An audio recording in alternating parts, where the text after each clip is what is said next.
Satu. Jadi kematian itu sesuatu yang pasti.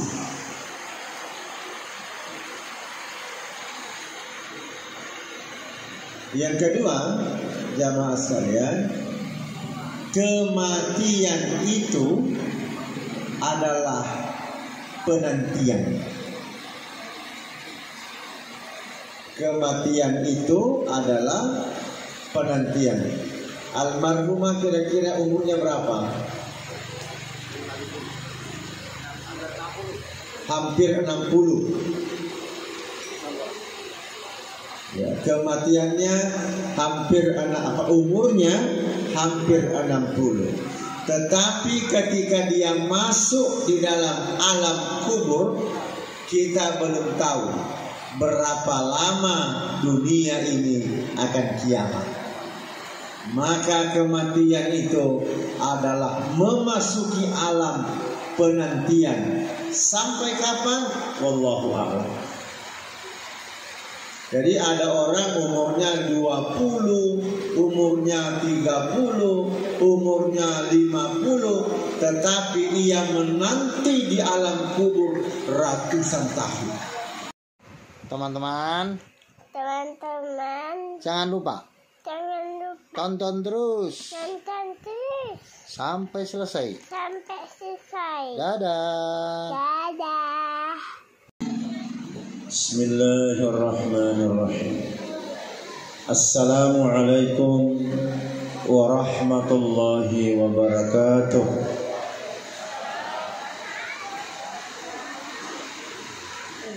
Alhamdulillah alladzi anzala as-sakinata fi qulubil mu'minin liyazdadu imanan ma'a imanihim. Wa ashhadu an la ilaha illallah wahdahu la syarika lah, al-malikul haqqul mubin. Wa ashhadu anna Muhammadan abduhu wa rasuluh. Allahumma salli ala khatamil anbiya'i wal mursalin wa ala alihi wa ashabihi wa mawala. Bapak Kapolsek Warak Selatan yang kita hormati, Bapak Ketua dan Pengurus Paguyuban Ustaz Muhammad Saiful Abu Bakar SPDI, serta seluruh hadirin wal hadirat yang insyaallah kita semua ini dirahmati Allah Subhanahu wa ta'ala.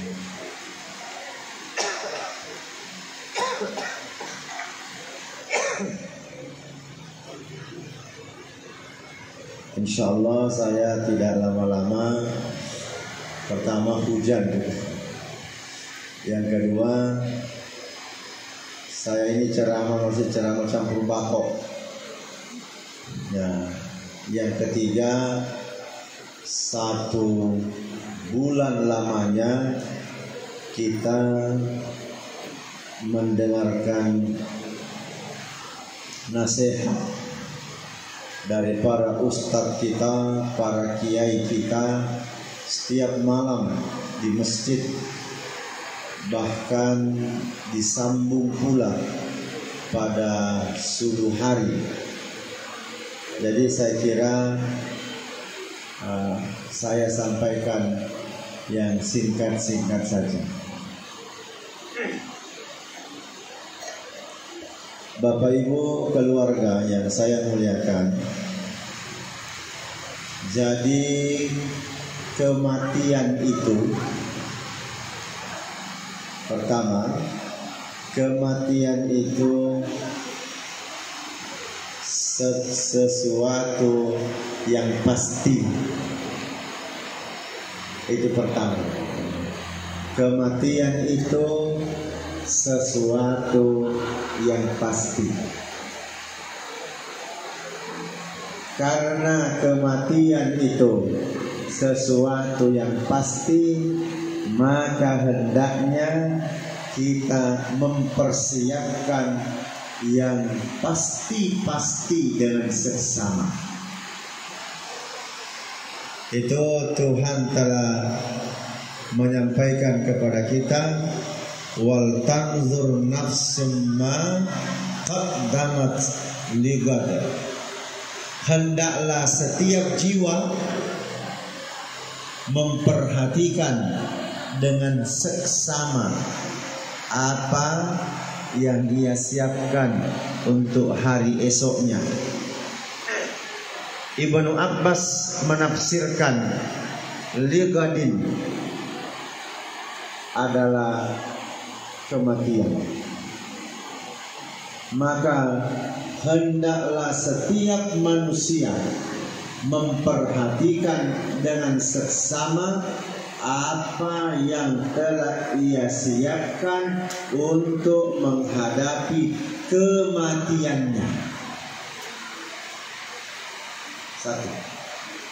Jadi kematian itu sesuatu yang pasti.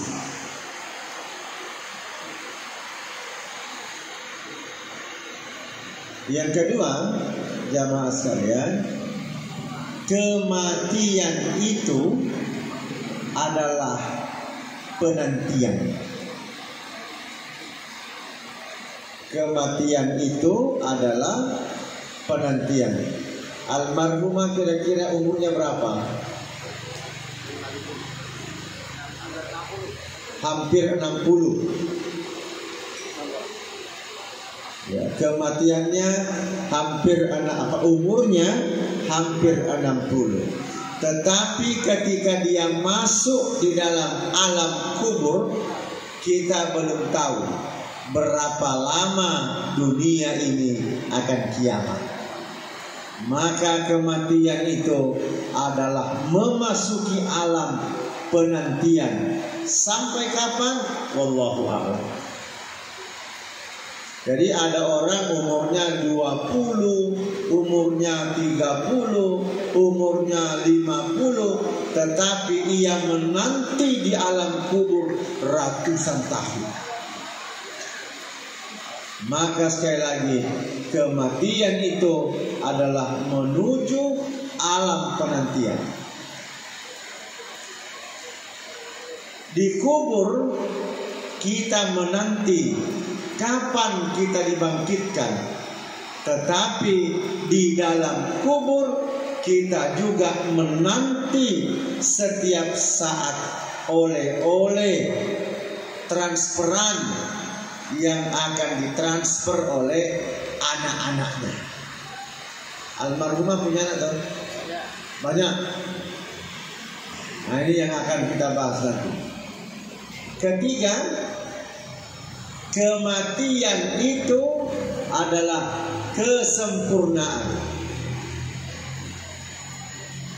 Kenapa kita katakan kesempurnaan? Karena tidak akan mati seseorang jika belum sempurna nikmatnya Allah pada diri orang itu. Jadi selama masih ada nikmatnya Allah pada diri kita, walaupun setitik air dan sebutir nasi, maka kita tidak akan mati. Ya. Jadi Bapak Ibu, biar satu kampung mau bunuh kita, kalau belum waktunya ya belum. Akan ada saja jalan-jalannya sehingga kita bisa selamat. Sebaliknya, walaupun satu kampung menjaga kita, kalau sudah waktunya kita mati, maka kita pun akan mati. Jadi saya ulang, kematian itu adalah penantian, kematian itu adalah kesempurnaan, dan kematian itu adalah kepastian. Itu secara umum yang kita fahami tentang kematian. Yang kedua, jamaah sekalian, kita lihat ayat yang tadi. Lengkapnya begini. Ya ayyuhalladzina amanu taqullah, wahai orang-orang yang beriman, bertakwalah kamu kepada Allah. Setelah bertakwa, kita disuruh memperhatikan dengan baik apa yang telah kita sediakan. Maka yang paling pertama kita periksa jamaah adalah bagaimana sholat kita. Alhamdulillah, 1 bulan ini pokoknya masjidnya penuh. Kadang-kadang juga pengurusnya bikin tenda karena tidak muat. Bahkan karena ada masjid yang tidak muat, sampai jamaahnya sholat tarawih di jalanan. Nah, setelah 1 Syawal song kosong, berarti menurut para ulama kita, sholatnya selama Ramadan itu tidak berhasil, atau minimal dia tidak berbekas. Nah, orang yang bertahan di masjid sampai sekarang itu melaksanakan jamaah, itulah orang-orang yang memiliki bekas Ramadan. Sekarang di masjidnya apa? Paling yang umur-umur 40, 50, ada yang sudah sepuh. Kemana yang muda-mudanya? Nah, yang muda-mudanya sudah ramai live di TikTok, lompat-lompat dengan musik 2 kali ke belakang, 2 kali ke samping, 2 kali ke depan, dapat THR. Sebenarnya, maaf kalau saya katakan, itu trennya Yahudi, Pak, yang kita tiru.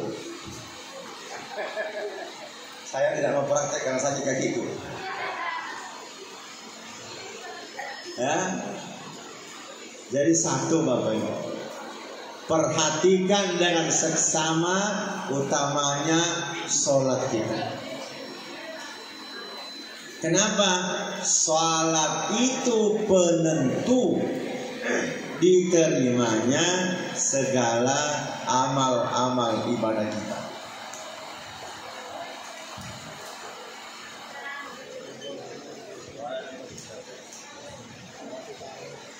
Satu ya, sholat itu penentu diterimanya ibadah kita. Yang kedua, setelah kita perhatikan kita punya sholat, perhatikan bacaan Quran kita. Ayo sekarang, ini sudah berapa Syawal? 31, 1, 2, 3, 4 ya sekarang. 4 Syawal. 5. Sekarang 5 Syawal. Pertanyaan saya adalah, bagaimana bacaan Quran kita hari ini sudah 5 Syawal? Apakah masih ngaji atau tidak? Wallahu a'lam. Periksa saja diri kita masing-masing. Perhatikan kita punya ngaji. Kenapa Bapak Ibu sekalian? Quran itu akan datang memberi syafaat kepada orang-orang yang senang membaca Quran. Minimal malam ini, ayo tanya diri kita masing-masing, siapa yang sudah membaca surah Al-Kahfi yang tadi dibaca oleh Ustadz Saiful. Doanya Ashabul Kahfi. Mana doanya Ashabul Kahfi? Rabbana atina min ladunka rahmah wa hayyi lana min amrina rasyada. Ya Allah,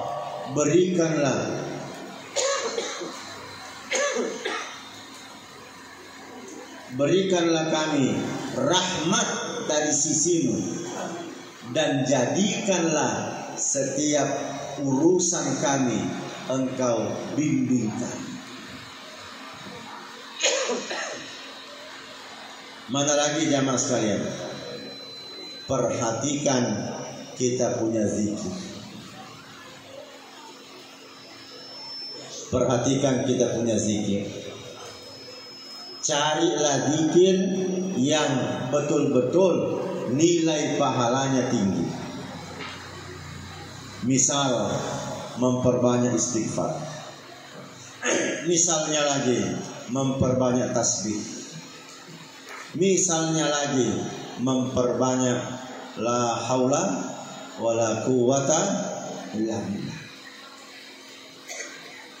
Mana lagi? Perhatikan kita punya sholawat kepada Nabi kita, Nabi Muhammad sallallahu alaihi wasallam. Nah sekarang kita masuk persiapannya. Persiapan yang kita lakukan dan itu kita amalkan dan kita sampaikan kepada anak keturunan kita, dan ini menjadi aset. Pertama, kalau kita semua sudah mati Bapak Ibu, maka putus semua amalan-amalan kita kecuali 3 perkara yang ngalir terus pahalanya hingga yaumil qiyamah, hingga yaumil hisab, hingga yaumil mizan, hingga yaumil mahsyar, dan membuat kita masuk surga. Amalan pertama itu adalah shadaqatun jariyah. Ini Ramadan yang lalu saya dengar di masjid, Masya Allah, banyak orang nyumbang. Insya Allah sumbangan Bapak Ibu itu digunakan untuk memperbaiki masjid, memperbaiki semuanya, termasuk memberdayakan pegawai syarahnya. Ya maaf kalau ada pengurus masjid di sini. Banyak sekarang orang itu yang dia perhatikan cantiknya masjidnya, tapi dia tidak memperhatikan bagaimana pegawai syarahnya, bagaimana imamnya, bagaimana muazzinnya, bagaimana tukang bersihnya. Oh, masjidnya miliar, tapi imamnya digaji setiap bulan 750.000. Aduh, bagaimana mau bahas? Hadirin jamaah. Nah ini semuanya bentuk sedekah jariah kita. Bayangkan kalau dari uang yang kita sumbang ke masjid digunakan untuk bangun masjid, diberikan insentif yang layak kepada para imam, para muazzin, maka insya Allah kita didoakan. Bayangkan kalau imamnya mimpin jamaah, mimpin doa, kita semua didoakan. Wali jami'i lil muslimina wal muslimat wal mu'minina wal mu'minat al ahya'i minhum wal amwat, baik yang masih hidup di antara mereka maupun yang sudah mendahului, sudah mati, kita didoakan. Para ulama kita mengatakan al-ahya yang dimaksud adalah mereka yang masih hidup diberikan keberkahan hidup dan diberikan kesehatan. Wal amwat, di antara mereka yang sudah mati diterima pahalanya, dilapangkan kuburnya, diluaskan kuburnya, disinari kuburnya, dibersihkan kuburnya.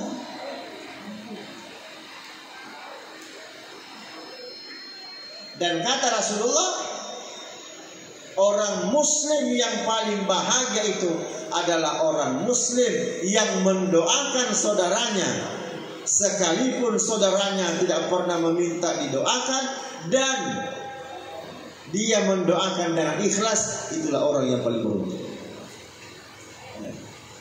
Para imam kita itu mengangkat tangannya 5 kali sehari semalam mendoakan orang-orang mukmin, mukminat, muslimin, muslimat, al-ahya'i yang masih hidup, minhum di antara mereka, wal amwat, maupun yang sudah mati. Maka sadaqatun, pernah ada orang yang meninggal orang tuanya, datang kepada Rasulullah, ya Rasulullah, bapakku meninggal, makku meninggal, apa yang mesti saya lakukan? Dalam satu riwayatnya Nabi katakan, bersedekahlah, bersedekahlah untuk orang tua.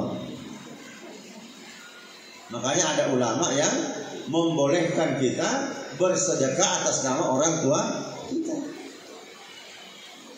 Jadi anak-anaknya silakan tampung, anak-anak almarhumah ya silakan tampung.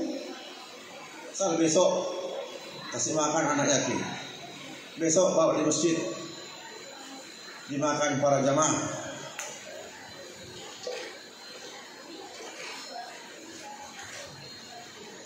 Sedekah kita, insya Allah orang yang rajin sedekah itu hidupnya aman. Hidupnya aman, nyaman, tentram, rezekinya dijamin Allah. Sadaqatun jariyah. Yang kedua, au ilmu yang tafa'u. Kalau saya tidak ingatkan, ini warung kalau nggak salah. Warung makan? Ya. Nah, pasti almarhum ini punya resep. Resep masak ini, resep masak itu, resep ini, resep itu. Ya sama Mas Tomo dulu. Ini Mas Tomo, langganan saya sejak mahasiswa. Resep ini, resep itu diajarkan sama orang. Maka ilmu itu akan terus mengalir. Ya. Diajarkan pada anaknya, anaknya juga ikut dapat barang. Anaknya ajarkan lagi, dapat lagi. Yang lain begitu terus, dan itulah ilmu yang manfaat, ilmu yang mendapatkan, ilmu yang barokah, ilmu yang manfaat adalah ilmu yang diamalkan secara terus menerus. Itulah ilmu yang barokah. Dan orang yang mengajarkan ilmu yang barokah, hidupnya juga akan mendapatkan keberkahan dunia dan akhirat. Bapak Ibu kalau punya ilmu ya jangan segan-segan ajarkan sama orang. Tapi ilmu yang baik, ilmu hitam jangan. Ilmu putih saja. Yang terakhir, yang ketiga, ini yang tadi saya tanyakan. Anaknya ada banyak. Maka doa.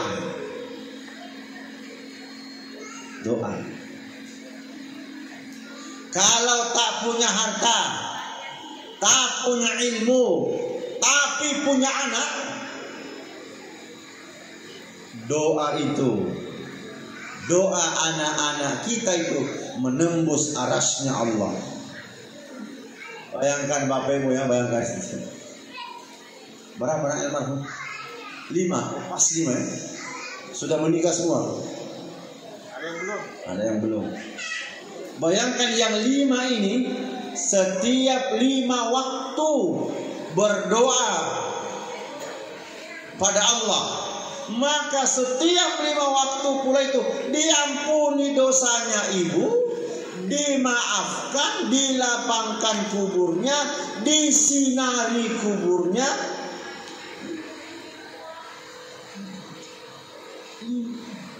Duhur doakan, asar doakan, maghrib doakan, isya doakan, subuh doakan, sunnah, salat sunnah didoakan, sunnah tahajud didoakan, witir didoakan, duha didoakan.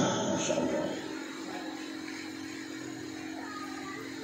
maka ada orang nanti, orang tua di hari kemudian terheran-heran mendapatkan pahala yang besar, lebih besar daripada Jabal Uhud. Dia bilang, ya Allah, saya tidak pernah melakukan amal sebesar itu. Tapi apa jawabnya Allah? Itu adalah istighfarnya anakmu untuk kamu. Artinya itu adalah doa ampunan anakmu untukmu yang aku siapkan pada hari ini. Oh, yang tadi jauh sekali yang saya muliakan. Ya, saya baru-baru juga meninggal sebutnya mama. 25 Ramadan baru-baru ini mama saya meninggal. Saya katakan saya sedih mama saya meninggal pasti, tapi saya bahagia. Di mana letak bahagianya saya? Saya yang terus mendampingi, membisikkan kalimat la ilaha illallah sejak ibu saya kritis jam 9 pagi dan jam 9 malam lepas nyawanya. Saya dampingi terus mengucap la ilaha illallah sampai dia meninggal. Saya yang imami jenazahnya. Saya yang masukkan ibu saya ke liang lahat. Saya yang hadapkan dia ke kiblat. Maka saya katakan, saya sedih ditinggal oleh ibu saya, tapi saya bahagia. Di mana kebahagiaan saya? Itu tadi yang saya sebutkan 3 itu. Saya yang bimbing ibu saya. Saya yang imami jenazahnya, saya yang masukkan ke kubur, saya hadapkan dia di liang kubur itu. Maka saya katakan, saya termasuk orang yang bahagia. Kenapa? Ini yang mengalir terus pahalanya. Maka anak-anak almarhumah tidak ada yang lain sekarang ditunggu, doa. Doakan orang tua kita. Saya katakan begini, persoalan dia diterima atau tidak bukan urusan kita. Tugas kita hanya mengangkat tangan. Ya Allah, ampuni orang tuaku. Dan Allah tidak akan pernah mengecewakan hambanya yang berdoa padanya. Jangan pernah merasa doa kita tidak diterima Tuhan. Tapi doa kita pasti diterima Tuhan dengan jalan yang berbeda-beda. Hadirin jamaah, inilah 3 yang kita usahakan selama hidup di dunia. Punya harta, punya ilmu, punya keturunan yang soleh-soleha. Insya Allah kitalah orang yang berbahagia hidupnya, dunia dan akhirat. Saya kira ini yang saya sampaikan. Siapa namanya tadi itu?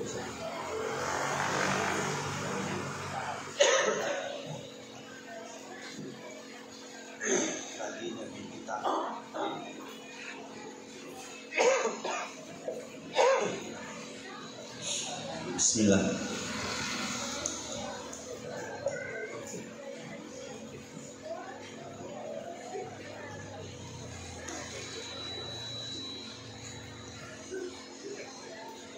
Mari kita berdoa.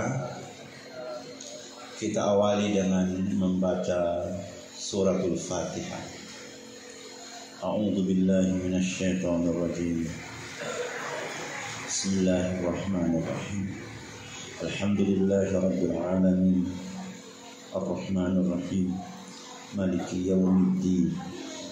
Iyyaka na'budu wa iyyaka nasta'in. Ihdinas siratal mustaqim.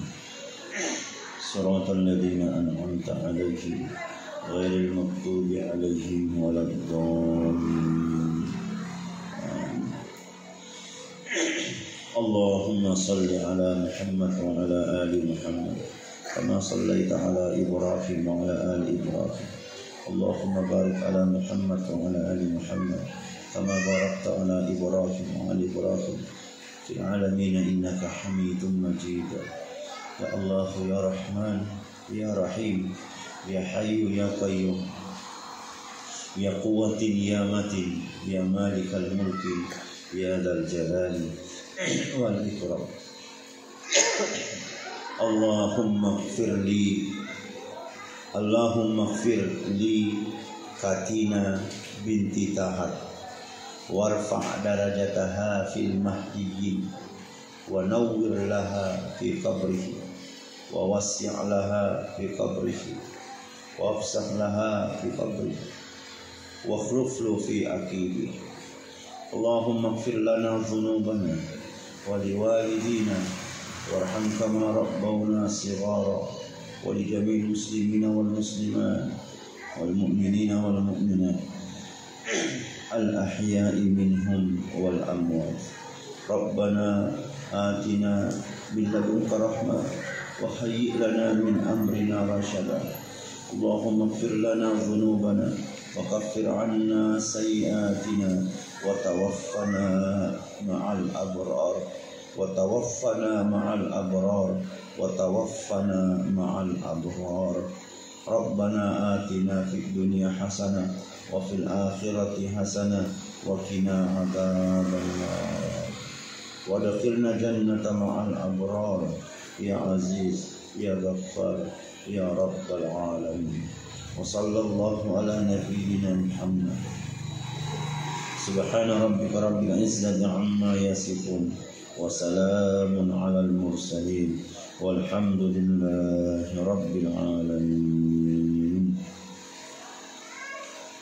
Amin ya rabbal alamin. Wa iyyakum ajma'in. Wassalamu alaikum warahmatullahi wabarakatuh.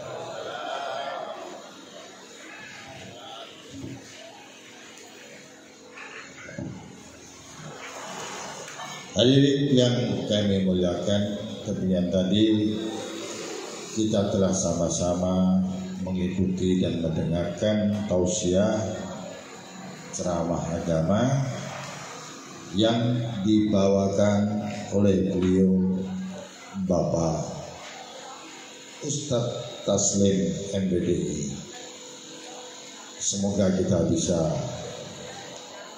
mengambil hikmahnya, terutama keluarga besar almarhumah maupun kita yang hadir, karena telah diingatkan untuk selalu mendoakan almarhum dan almarhumah orang tua kita. Kepada Bapak Ustadz Taslim ucapkan terima kasih. Begitu juga kepada para hadirin, para pejabat yang hadir, Bapak Kapolsek, atas nama keluarga besar Bapak Yono mengucapkan terima kasih atas kehadirannya, dan saya pribadi menyampaikan minal aidin wal faidin, mohon maaf lahir dan batin, karena kesalahan kadang-kadang kita tidak pernah merasa, ada yang disengaja, ada yang tidak disengaja. Apalagi seperti saya ini, kadang-kadang saya tidak merasa kenal, namun orang kenal dengan saya. Karena saya dulu menyiar di Radio Makassar, Bapak Ibu, jadi kadang-kadang orang tidak kenal, oh itu Mas Klik. Nah, saya melakukan sesuatu yang akhirnya membuat suatu catatan kesalahan. Kali ini saya mengucapkan sekali lagi minal aidin wal faidin, mohon maaf lahir dan batin. Cukup sekian, sekali lagi mohon maaf segala kekurangan. Akhirul kalam, assalamualaikum warahmatullahi wabarakatuh.